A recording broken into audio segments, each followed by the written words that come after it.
Good afternoon and welcome to the Midday News. I'm Shamela Pula and here's what we have in the bulletin. 12-year-old among 3 arrested in Portmore Pines Portmore operation. OAS deploys 23-member team to observe Jamaica's September 3 election. And later in sports, Mount Pleasant gets second win at Caribbean Cup. Now the details. A 12-year-old was among 3 people arrested during a police operation in Portmore Pines, St. Catherine, Thursday morning. The operation was carried out by officers from the Specialized Operations Division. A multi-caliber rifle and ammunition were found on the veranda of a house in the community. All 3 individuals were taken into custody in connection with the seizure. The main suspect is believed to be linked to the Umbrella Gang based in Newlands, Portmore. Opposition leader Mark Golding has joined Prime Minister Dr. Andrew Holness in condemning the horrific murder of 2 young children in Monique St. Anne. 1-year-old Amir Saunders and 3-year-old Shamir Henry were discovered with multiple stab wounds. Their father has been named the prime suspect in the tragic incident. My thoughts and prayers go out to their mother and other family members who are having to deal with this terrible loss. While investigations are ongoing, early reports suggest that this incident may have a mental health element to it. And that underscores the need to expand our mental health services and support for persons who need that, and also to deepen our public education around substance abuse. Let us all as individuals keep the family and those affected in our prayers and do what we can to ease the loss that they have sustained from this terrible incident. The OAS has deployed a 23-member team to observe Jamaica's September 3 general election led by former St. Lucia Prime Minister Dr. Kenny Anthony. Experts from 16 countries will monitor key areas including election management, financing, and women's participation. Observers will be present for the August 29 Security Forces vote and at polling stations on Election Day. Prime Minister Dr. Andrew Holness contends the PNP's income tax threshold plan will cost nearly double what they are telling the public. The details in this report from Dwayne Anderson. You will have to pay for it. A warning to Jamaicans from the Prime Minister. He insists the PNP's plan to increase the tax threshold to $3.5 million is reckless and will cost the Jamaican people dearly in additional taxes as well as critical services. Dismiss this. It is dangerous. It is going to put us back in debt. But more importantly, it is going to prevent you from getting your roads and your water. Furthermore, according to Dr. Holness, the PNP has not been truthful in their explanation about how much money a future government will have to give up to make the plan work. The cost of it is $75 billion. I hear them say about 55. Lie! Lie! $75 billion it will cost. And just in case enough Jamaicans do not listen to his warning, the Prime Minister has asked for divine intervention in the matter. Lord, touch the minds and hearts of our people. Touch the reasoning of our people. The JLP's leadership says the party has shown that these sorts of increases have been done gradually and carefully. But the PNP's plan is rushed and a desperate attempt to win power, which could take the country back to days of bad debt and high taxes. But the PNP has maintained the plan will not require new taxes, nor will Jamaicans lose government services as a result. The JLP leader addressed the matter while in St. Mary Tuesday night. The party is seeking to shore up votes in the parish where it presently holds 2 seats. And with a week to go, the party's chairman wants supporters to take the energy into the voting booth. No from drinking, no in election. What win election is when you leave here, and I want you to take a pledge that as of tomorrow, you must go and visit at least 25 houses and yards and tell the people what are the plans of the Labour Party. Carrie Ann Simpson, TVJ News. Tension is brewing in South Central St. Catherine. A PNP candidate is accusing the EOG of relocating some polling divisions without consulting him. O'Shane Masters reports.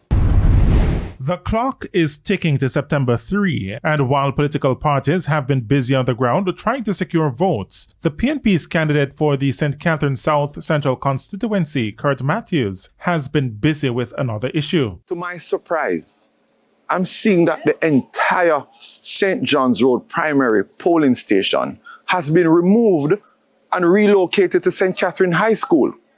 Now, I had no conversation. I signed no document, and the entire community is unaware, and we see it as a retrograde step. It's important to note that the polling station has been relocated just 2 minutes away. Mr. Matthews argues that distance is not the issue, while he pointed to matters of safety and security. There's a bigger problem than distance. We want to talk about, I said it over and over, voter intimidation, the potential for violence. The electoral office in South Central St. Catherine does not have the power to make such decision. And that's it, point blank. We will not accept it. It cannot happen. And there will be no election under that scenario. Be it resolved. A voter who did not wish to appear on camera explained how the move will affect voters from his community. I'm uncomfortable. It's a very uncomfortable situation with the polling station is. So we're not going to have a lot of voters turn out to go and vote. Mr. Matthews will face a JLP's Dr. Andrew Wheatley on September 3. O'Shane Masters, TVJ News.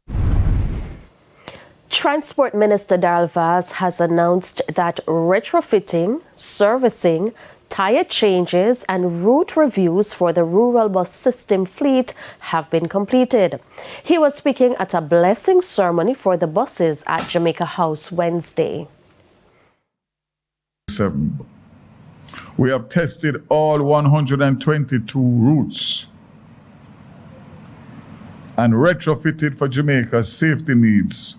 Doors moved to the left side from the right side, and of course, all brand new tires replaced and full servicing completed. They are equipped with GPS tracking accessible to parents, speed limiters, onboard surveillance cameras, geofencing, and a cashless payment system. 110 buses will cover 122 routes when the school term begins on September 8. Meanwhile, Mr. Vaz is seeking to clarify an issue he says has been misrepresented in the ongoing discussions about the bus system. Transport operator or association, and in fact they have endorsed it because they know that it is the right thing for the government of Jamaica to deal with the rural school children as we do in Kingston or the KMTR and allow for them to maximize. So this issue about the taximen being at odds with the government is absolutely false. Motorists and commuters in Portmore can now be at ease following the commissioning of traffic lights at the intersection of Passage Fort Drive, Augusta Drive and South Parade near Hart NSDA Trust. Portmore's Mayor Leon Thomas says this was necessary as the area is a known crash hotspot. The West Indies Home Contractors, along with the municipality of Portmore, the councillors especially, because they stood their ground against the developer.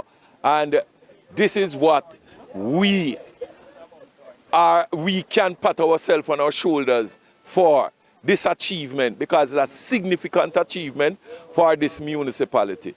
The initiation of the lights at this crossroads, which has been an accident spot for some time because of the heavy traffic plying in all 4 directions at the crossroads. I am hoping that the operation of these traffic lights will now make for a greater level of public safety along the road. Meanwhile, the mayor says more CCTV cameras will be installed to improve surveillance across Portmore. The CCTV cameras across Portmore, if you notice at the intersection of Bayside, the CCTV camera is erected. Down by Nagwed, CCTV camera is erected.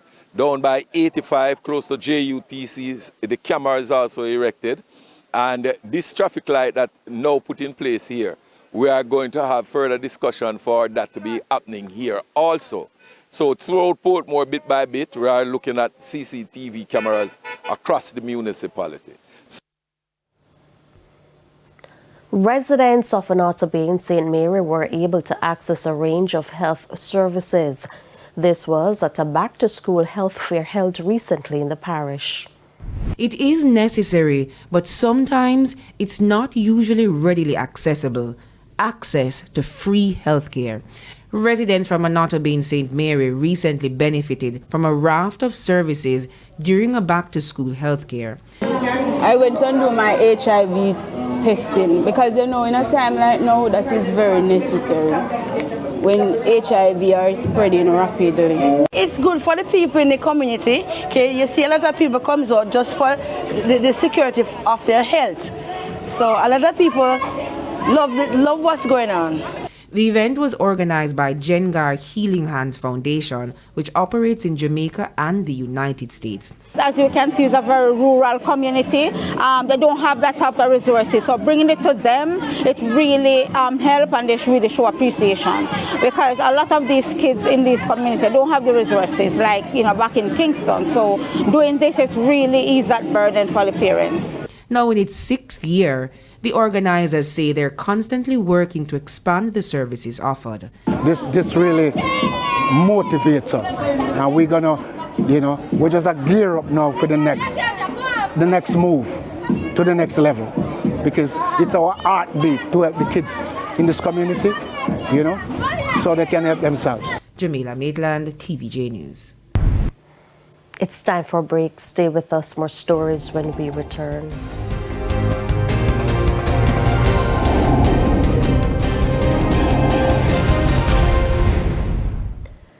Welcome back to the Midday News.